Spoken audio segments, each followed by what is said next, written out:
The man was eating in a restaurant when he suddenly noticed something strange. At some point, the restaurant had been surrounded by a large number of police officers. He quickly scanned his surroundings. After seeing that there were only a group of elderly people and two mischievous kids inside, he instantly realized the police were here for him. The man calmly placed his payment on the table, then quietly waited for the police to arrive. Police! Don't move! Don't move! Yeah, you're gonna slide out from behind that booth, nice and slow. Do it now! What the police didn't know was that Jason, a retired special agent, could easily take them down even without a weapon. But this time, Jason chose to remain silent, because he was just trying to enjoy a vacation and didn't want any unnecessary trouble along the way. After he was taken to the police station, the front desk tried to ask Jason for his identity, but Jason never responded. Instead, he quietly studied the layout of the station. His arrogant attitude immediately angered the chief. Just as the chief was about to resort to violence, a detective arrived just in time. This well-dressed and refined detective took Jason alone into a meeting room. Through the detective's explanation, Jason finally understood the situation. It turned out there had been a murder the night before. The coroner found two 9mm bullets lodged in the victim's head. Once the victim was confirmed dead, the killer carefully cleaned up the shell casings at the scene. Strangely, the killer only used a piece of cardboard to cover the body. And that morning, someone happened to see Jason passing by the crime scene. So the officers arrested Jason and brought him in. That's when Jason, who had been silent all along, finally spoke. Because I didn't kill anybody.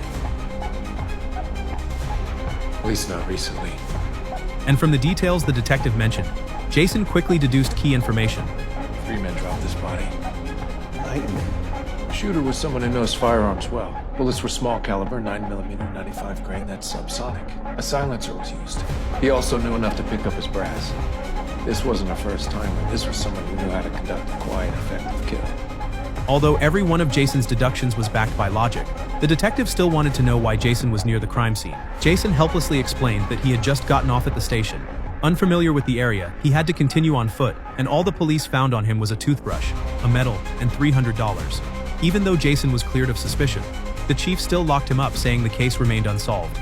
Just as Jason was growing frustrated, a cop came in and said there was a new lead. Police had found a phone number printed on the sole of the victim's shoe. Using their system, they quickly tracked down a man. At first, the man cooperated with the police's questioning, until he happened to glance out the window. Suddenly, he changed his story. He even insisted that the officers arrest him immediately. Even though the detective clearly noticed the man's inconsistencies, they still brought him to the station, hoping to get some useful information out of him. With a new suspect in custody, Jason was finally cleared just as the detective signaled that Jason could leave. Jason surprisingly refused, because his restraints were extremely uncomfortable.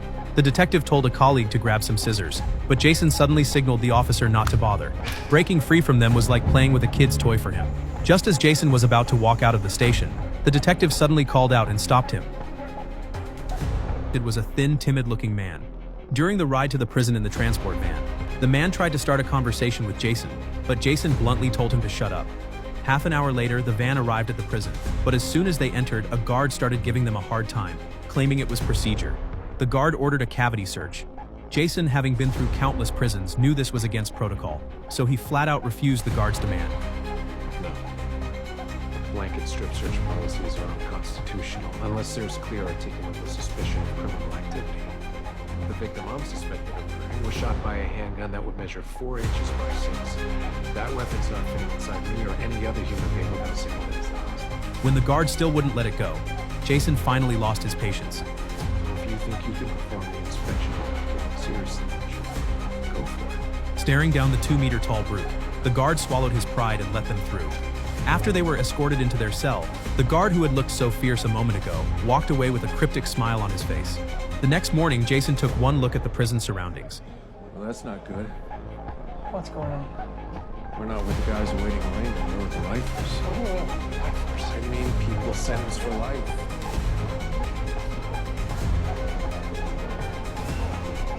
Surrounded by death row inmates with bad intentions, and felt right at home. But the frail man, Paul, couldn't stay calm. In a prison like this, he was like fresh meat. Within 10 minutes, their cell had its first visitor. There she is.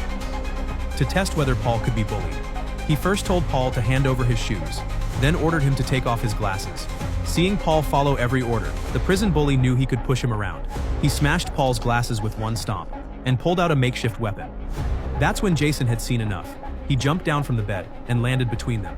The bully chuckled at this arrogant man. My house, fatso, you didn't ask permission. So you and your friends can leave now. maybe they can carry your fat ass out in a bucket. Now I'll count to 3. You know who you're talking to?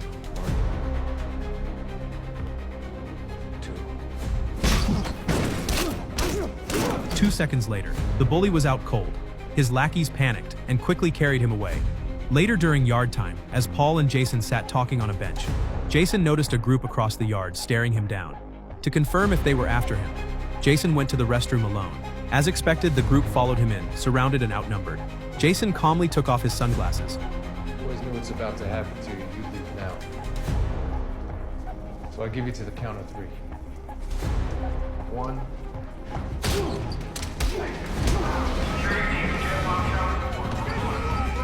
By the time the guards arrived, every one of the attackers was on the floor. One look at Jason and the guard instantly panicked, because Jason wasn't even assigned to this block. He was only a suspect, but somehow ended up in death row. Once the guards left, Jason relaxed on his bed, finally letting out the frustration he'd been bottling up. Meanwhile, the police intelligence unit finally pulled Jason's file. Defense Superior Service Medal, Merit, Silver Medal, Commendation Medal, Bronze Star, a second Silver Star, and a Purple Belt. And when the detective heard about Jason's past accomplishments, he was completely shaken, placed in the high-security block. He quickly had Jason and the other suspect transferred to the correct area. Before leaving, he even asked them not to tell anyone about it. Even though Jason handled the situation with ease, it still made him realize something was off about this town. He decided he would leave the town the moment he got out. After all, he was only passing through as a tourist, and somehow ended up arrested and taken to the station. 3 days later, the police sent someone to release them. Turns out in the footage pulled from surveillance, Jason had a solid alibi. Jason was about to grab a ride out of town immediately, but before the female officer could finish her sentence, I was gonna apologize for the early dinner, but if you're not sticking for it. Okay. he suddenly changed his mind to get ready for his date that night. Jason went to the local barber shop, planning to get a sharp new haircut for the occasion. While the barber was shaving Jason's beard, he was distracted by the roar of engines outside. A black pickup truck rolled to a stop outside. Jason immediately knew they were here for him, so he calmly paid and walked out of the barbershop. He was ready for a fight, but instead they simply warned Jason not to get involved in the case. Honestly, even if they hadn't warned him, Jason had planned to leave right after his date with the officer and get out of this frustrating little town. But when Jason arrived at the station entrance, the officer sadly told him the dinner was canceled, because just now the police had discovered another body, less than 100 meters from the first, another male corpse unearthed. For a town of under 1,000 people, this was a huge case. With his only excitement for the day gone, Jason immediately turned to leave, but the shameless detective called out to him again. I know you weren't here when these bodies dropped. Doesn't mean you might not have something to do with them. So I'm wondering if maybe it was some other 6'5" gorilla on that grainy Greyhound tape. Maybe I need to bring in a forensic expert to confirm it was you.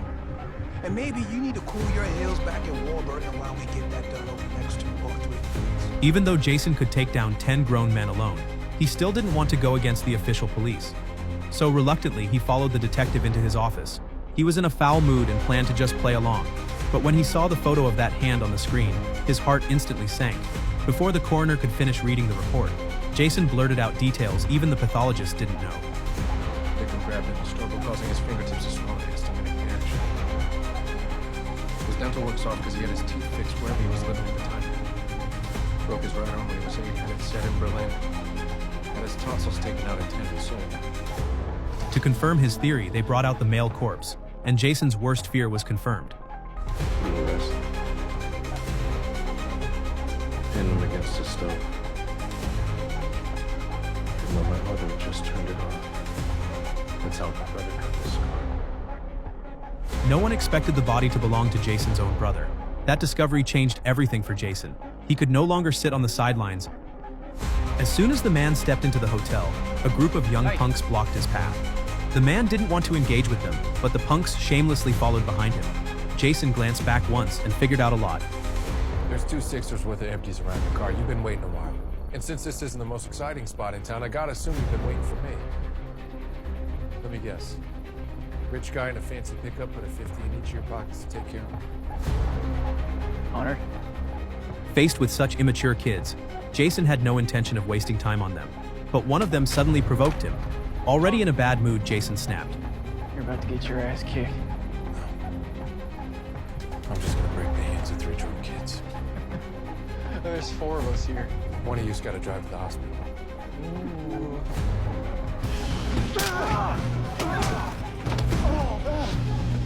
I know where the hospital is. Jason set out alone to find clues. Fearing Jason might cause trouble in his rage, the chief quickly sent a female officer to follow him. Their first stop was the home of suspect Paul. If they could force Paul to name his employer, they'd be one step closer to the truth. But when they asked about Paul's whereabouts, his wife said he had only come home once after being released from prison. The female officer questioned Paul's wife as usual, while Jason examined the layout of the villa. When he saw Paul's 2 daughters, a thought suddenly came to Jason's mind. He realized he had been thinking in the wrong direction. The hitmen in prison weren't targeting him. The clue was all in the eyes, because Paul was the one who originally wore glasses, but his glasses were smashed by the prison boss, and Jason happened to take the boss's sunglasses. So the killers mistook Jason as the target, but their real target had always been Paul. Now that he understood their motive, Jason didn't want to waste time. He knew Paul wasn't coming back home. He had either gone into hiding or had already been ambushed by the hitmen. Jason turned back to the scene where his brother was killed to keep investigating.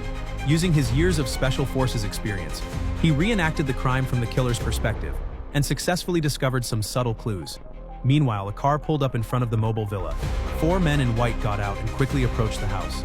The next morning, Jason went to the police station, wanting to report what he had found the night before, but learned from the female officer that another murder had happened last night, and this time the victim was the police chief. Jason immediately grew suspicious of the chief inspector, because with the chief dead, the inspector stood a good chance of taking over. But to everyone's surprise, the town mayor stepped in as the new police chief and immediately ordered the inspector to stop the investigation. Even though both knew the mayor was suspicious, they had no choice but to pretend to obey. Jason realized the mayor would want to eliminate all loose ends, which meant Paul's family was next. He and the officer rushed to Paul's home to tell his wife to pack up and leave. Afterward, Jason stepped outside to get some fresh air. But just then, a black sedan suddenly appeared in the distance. After an all-night shift, the female cop plans to take her new boyfriend home for some fun. But the moment they reach her door, her expression freezes instantly. She spins around and runs back to the car, pulls a handgun from the glove compartment, kicks the door open in one swift move, and scans the room for any signs of trouble. But the intruder is long gone. Strangely, nothing valuable is missing. As she shuts the door, a sentence is scrawled across it. Clearly, it's a warning to stop the investigation, left by someone bold enough to take the risk. But they have no idea they've just provoked big trouble to wipe out this crew for good. I know you're scared, but I'm Scared? It's natural. When someone has an attempt made on their life. You know I was recruited by the FBI and Central Intelligence. Scored a 99th percentile in IQ, but only an 80% on the psych eval. You want to know why, you condescending asshole? Interpersonal skills? I lack the ability to tolerate horse shit. And this is horse shit. You think I'm some poor, scared little girl? I'm not scared, I am pissed. Ellie pulls out the pistol she carried in the army and solemnly hands it to Jack. They finish packing and step outside. Jack suddenly raises his left hand.